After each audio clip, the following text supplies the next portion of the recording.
Olá, bom dia, bem-vindos. Eu sou o André, estás no canal Águia, um canal de adeptos benfiquistas. Vamos aqui falar sobre o Benfica Famalicão e sobre os dois centrais que foram vendidos neste mercado de janeiro. Começando pela vitória do Benfica frente ao Famalicão por 3-0. Um ponto prévio, dizer que foi uma vitória justa e um resultado adequado face àquilo que se passou em campo.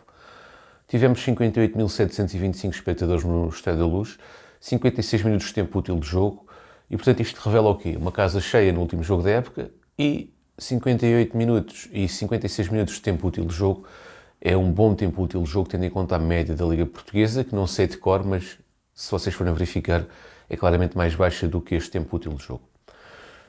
Em relação ao 11, tivemos Turbin, Freddy Cosnos, Tomás Araújo, António Silva Morato, João Neves, Cox, João Mário, Rafa, Tiago Aveia, Artur Cabral.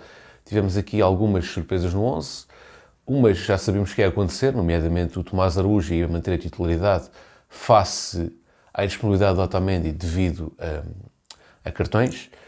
Tivemos também aqui o Artur Cabral, porque também estava impedido de jogar por lesão, salvo erro, o Tiago Sted. E o Tiago Aveia, devido também ao Di Maria estar na Argentina a gozar o seu período de férias. Mas já vamos falar sobre as férias dos jogadores, falando aqui em questão do que se passou dentro de campo. No meu entender, o Benfica criou algumas oportunidades, nomeadamente estou-me a lembrar de uma de Morata cruzar para Rafa, e acabou por não marcar nos primeiros minutos de jogo, mas aconteceu a meio da primeira parte, nomeadamente aos 31 minutos por Artur Cabral, uma boa jogada de transição do Benfica, em que Artur Cabral, assistido por Rafa, faz o primeiro golo da partida. E o seu primeiro golo no Estádio da Luz, diga-se. Um belo golo à ponta de lança, ao primeiro toque. O Benfica, no meu entender, na primeira parte, foi um Benfica positivo, um Benfica com dinâmica, um Benfica que dominou todas as incidências da partida e todos os momentos do jogo, desde o momento defensivo, transição e ofensivo, e ainda criou oportunidades suficientes para, no fundo, justificar uma vitória, não só por 1-0, mas eventualmente por 2-0. Mas na segunda parte tivemos aqui algumas diferenças, nomeadamente o treinador João Pedro Sousa foi atrevido, subiu linhas e fez com que o Benfica tivesse dificuldades em sair com a bola. Isso traduziu-se num Famalicão a ter algum domínio de jogo durante o primeiro período, durante os primeiros 15, 20 minutos da segunda parte, a criar algumas oportunidades, mas factualmente as oportunidades que ele criou, as duas claras, foram as duas oportunidades em fora de jogo. E mesmo que não tivessem fora de jogo, estava lá o Turbin que defendeu. Portanto, entre o deve e o haver, essas oportunidades claras que eles criaram, em que os jogadores apareceram na área do Benfica, para finalizar, estavam em fora de jogo, e o Artur Cabral e o Turbin defendeu. Também uma outra oportunidade, salvo erro, um remate fora da área. E depois, a partir daí, a partir dos 60 minutos mais ou menos, coincidiu também com as substituições do Benfica, que entrou o Florentino, o Guedes e o Musa, portanto uma tripla substituição. Saiu o Cox, o Tiago Aveia e o Artur Cabral, não porque tivessem a jogar mal, mas por a questão física. E o Benfica, realmente mais fresco, conseguiu novamente tomar conta do jogo e criar oportunidades que se traduziram em golo, nomeadamente por Rafa e Musa. Portanto, o 3-0 foi um resultado justo. Considero que a diferença de golos de 3 é justa, no entanto, parece-me que poderia ser justo também o Famalicão ter aqui um golo na medida em que criaram oportunidades. Mas a diferença de golos parece-me adequada face ao número de oportunidades que houve no jogo. Face à boa atitude positiva do Famalicão, que tentou equilibrar as coisas e tentou avançar no terreno, se tivesse um golo também não me surpreenderia. Portanto, em conclusão, o resultado é justo, embora o Famalicão se marcasse um golo também não veria nenhum mal ao mundo, face àquilo que produziu, e a vitória é uma vitória importante para manter o Benfica nesta dinâmica de 4 jogos, 4 vitórias. Portanto, tivemos a questão da Liga dos Campeões, em que mantivemos na Europa, fomos ao play-off da Liga Europa, Taça da Liga, também estamos na Taça da Liga com uma vitória, e passamos à Final Four, campeonato ganhamos, e agora ganhamos novamente para o campeonato. É importante manter esta cena vitoriosa nesta paragem, neste último jogo do ano. É importante ver que os adeptos do Benfica estão com a equipa, e isso faz também a equipa crescer, e é importante ver que a equipa está a ter um índice exibicional melhor do que aquilo que estava a ter. Pode ainda alcançar mais, claro que sim. É verdade, tem sido alguns períodos do jogo, o Benfica tem estado muito bem, depois acaba por ter uma quebra, mas acho que com o apoio dos adeptos, o Benfica pode ter ali uma dinâmica durante os 90 minutos diferente, uma dinâmica em que sejam os 90 minutos plenos de boa exibição. O que não tem acontecido o Benfica durante a maior parte do jogo muito bem, mas tem lá alguns momentos de quebra, o que acaba por ser natural, mas Às vezes é uma quebra acentuada demais, tendo em conta aqui o contexto prévio. Ou seja, no contexto prévio, muito bem. Depois tem ali 10, 15 minutos muito maus, depois volta a estar muito bem.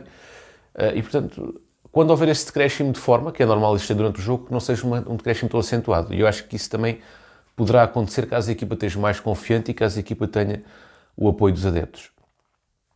Em relação aos melhores em campo, creio que foi o Rafa, não é? Teve nos 3 golos, fez uma assistência, fez 2 assistências e um golo, completa 300 jogos ao serviço das Águias. E, portanto, acho que fez um bom jogo. Acho que foi um Rafa que esteve muito em jogo, muito em campo e que merece este destaque. Também gostei muito do João Neves, que foi a formiguinha no meio campo, fez 8 desarmes e 17 recuperações de posse e esteve no lance inicial do 1-0, que teve uma grande importância no 1-0. Também gostei do Coxo, embora o Coxo continue a está a crescer dentro de campo, no meu entender. Destaca-se nos passos progressivos e ganhou 6 duelos, portanto está a melhorar também no capítulo defensivo.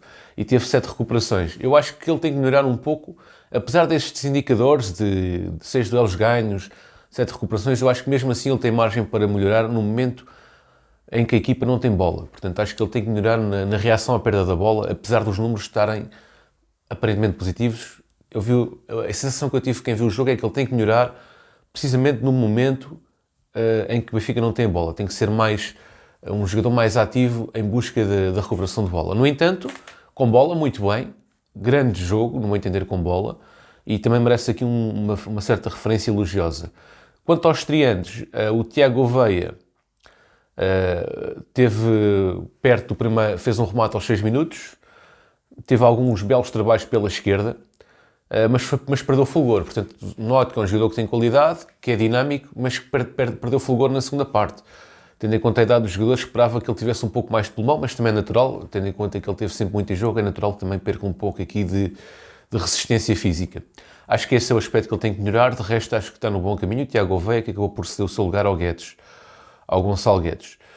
O Arthur Cabral sentiu mais solto, mais integrado, né, mais ligado à equipa, e isso resultou no golo. Portanto, um jogador esforçado, um jogador que até pressionou bem os seus adversários e que fez um bom jogo, no meu entender. Mas, claramente, sendo objetivo, melhor em campo, Rafa, seguido perto por João Neves. E Turbin também, não é? Que fez excelentes intervenções, apesar de algumas jogadas estarem fora de jogo, ele ainda conseguiu estar em grande nível sempre que foi chamado. Portanto, Rafa, João Neves e Turbin seriam os meus destaques. E falando de Tiago Oveia, acho que fez um bom jogo, mais um pouco de pulmão. O Tomás Araújo, também dos jovens jogadores que está na equipa, também tem estado bem, no meu entender, tem estado assertivo e fez uma boa dupla com António Silva. Quanto ao Morato, está adaptado. Fez uma boa exibição como defesa esquerda, aliás, muito bem defensivamente. Poucas vezes que ele se arrisca ofensivamente e a única vez que ele se arriscou ofensivamente fez um cruzamento na medida certa para Rafa, para um golo desperdiçado aos 6 minutos. Portanto, acho que o Morato sobe pouco, tem que subir mais, mas é um jogador que defensivamente dá ali muita segurança à equipa. Quanto às férias dos jogadores, bom, o Otamendi é fácil de justificar. Portanto, o Otamendi teve no Qatar 2023, tal como o Di Maria, e ambos os jogadores o Otamendi não gozou o seu período de férias, devido. Quanto ao Di Maria, sinceramente não sei se gozou ou não quando estava nas Juventus. Sei que o Otamendi não gozou as férias que tinha direito a gozar, porque ele tem direito ao descanso compensatório. Apesar de estar na seleção, apesar de não estar ao serviço do Benfica, tinha direito a essas férias. Não foram gozadas. O Benfica tinha 2 opções. Ou pagava as férias ao jogador, ou cedia os dias que ele tinha direito. Aconteceu por ceder agora, chegou a acordo com o jogador, meu caro, é o Natal, ficas na Argentina mais uns dias, fazes a passagem do ano, gozas as férias que tens direito a gozar, porque é o teu direito enquanto profissional, e tu até vais estar suspenso. Portanto, o Otamendi até estava suspenso para este jogo, não podia jogar, prolongou as férias na Argentina, está na América do Sul, portanto, uma viagem intercontinental para ficar, treinar 2 ou 3 dias e voltar para a Argentina, ele nem sequer ia jogar, quer dizer, não faz sentido nenhum, independentemente de direito às férias ou não. Um jogador que está suspenso, que está nas férias natalícias, depois não vai poder jogar o jogo, é capitão, é titular, não vai poder jogar o jogo, vem cá fazer 2 treinos e volta para a Argentina, quer dizer, não faz sentido nenhum. Portanto, percebe-se. Quanto ao Di Maria, o Di Maria não sei se gozou o descanso que tinha direito quando estava nas Juventus ou não, isso não faço ideia, mas o Di Maria também esteve no Mundial do Qatar. E nesta medida, o Di Maria, como não ia jogar este jogo, podia jogar, mas não ia jogar por uma questão de gestão de esforço. O Di Maria tem estado excelente nestes últimos jogos, fez excelentes jogos. O Di Maria teve um início de época muito bom, depois teve uma quebra e agora estes últimos jogos do Di Maria têm sido muito bons. Às vezes eu fico surpreendido com a malta critica o Di Maria. Eu acho que não vem os jogos do Benfica com devida atenção.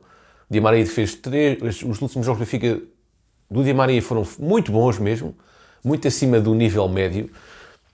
E o Di Maria, obviamente, que teria aqui, eventualmente, um descanso também compensatório devido à viagem intercontinental. Então, quer dizer, se o Di Maria também já era previsível que não jogasse, porque o Tiago Oveia estava a espreitar uma oportunidade, então, quer dizer, o Di Maria vinha, fazia 2 ou 3 treinos e depois voltava outra vez para a Argentina para gozar a passagem do ano. Pá, não me choca a questão do Di Maria ter ficado na Argentina, mas percebo que possa ser um pouco desconfortável. Percebo que sim, porque se ele não tem direito a férias, se ele é um jogador igual aos outros, então teria que treinar.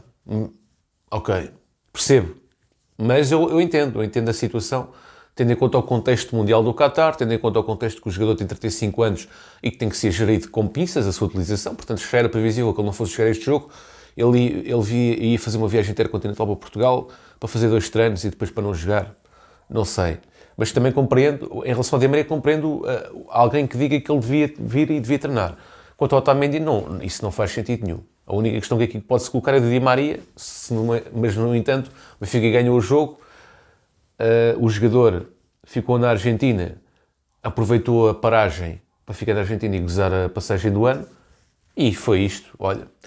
Vamos ver como é que eu acho que o plantel reagiu, não arranjou problemas com isso. Quem perde é o próprio Di Maria, porque acaba por ceder o seu lugar a um jovem que pode se impor no futuro e, no fundo, não há assim causa para drama. Em relação à venda dos jogadores, saiu quem? Saiu o João Vítor, segundo a imprensa, por 6 milhões mais 2 por objetivos, o que daria 8, e o Veríssimo também saiu por 8 milhões. Foi 2 jogadores que passaram pelo Benfica de forma diferente, portanto o Veríssimo chegou ao Benfica em 2021 por 6,5 milhões de euros em janeiro. Na altura eu lembro-me que a contratação do Veríssimo foi um pouco a ferros. Ele era para ter vindo em 2020, no verão de 2020, acabou por só vir em janeiro de 2021. Era um jogador muito pedido pelo Jorge Jesus e entrou de caras na equipa. Na altura até dizia-se que era Veríssimo e mais 10. O Veríssimo era um jogador que tinha grande destaque no Benfica, no esquema de 3 centrais, e também com 2 centrais, quer dizer, Veríssimo era um jogador que era idolatrado.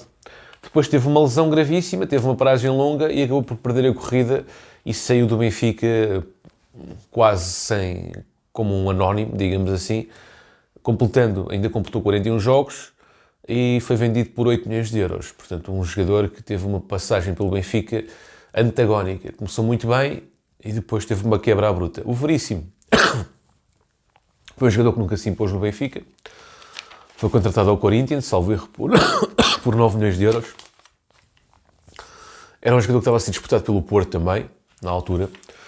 O Benfica ganhou a corrida ao jogador. Eu já não me lembro se eram 9 milhões de euros, mas era qualquer um valor assim alto até para um central. E nunca se impôs porque teve o azar de vir lesionado. Veio lesionado, o António Silva ganhou o lugar e ele nunca mais teve hipótese de calçar. Foi emprestado ao Nantes, fez uma boa época no Nantes, regressou.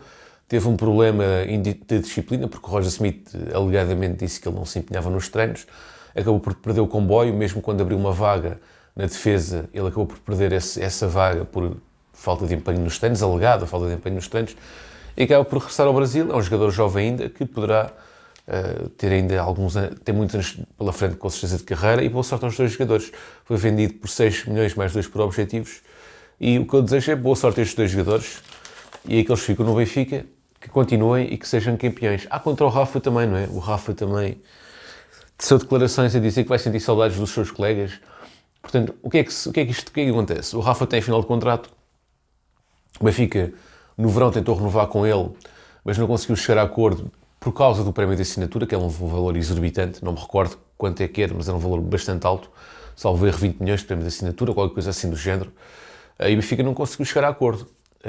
Parece que a exigência do Rafa em termos financeiros continua alta e neste momento a tendência é para que o Rafa saia no final da época e esperamos que se sair, que saia como campeão. Vamos ver o que é que vai dar, nunca se sabe o que é que o futuro nos reserva. Poderá haver uma renovação ao género do que aconteceu com o Otamendi, que renovou mesmo no último minuto, digamos assim, ou poderá existir uma saída tal como aconteceu com o Grimaldo. É incerto, ninguém sabe o que é que vai acontecer, nem o próprio jogador, nem o próprio Benfica sabem, mas fica no ar que a possibilidade de Rafa sair no final da época é real e a probabilidade é alta. Bom, forte abraço, fiquem bem, até uma próxima e viva o Benfica!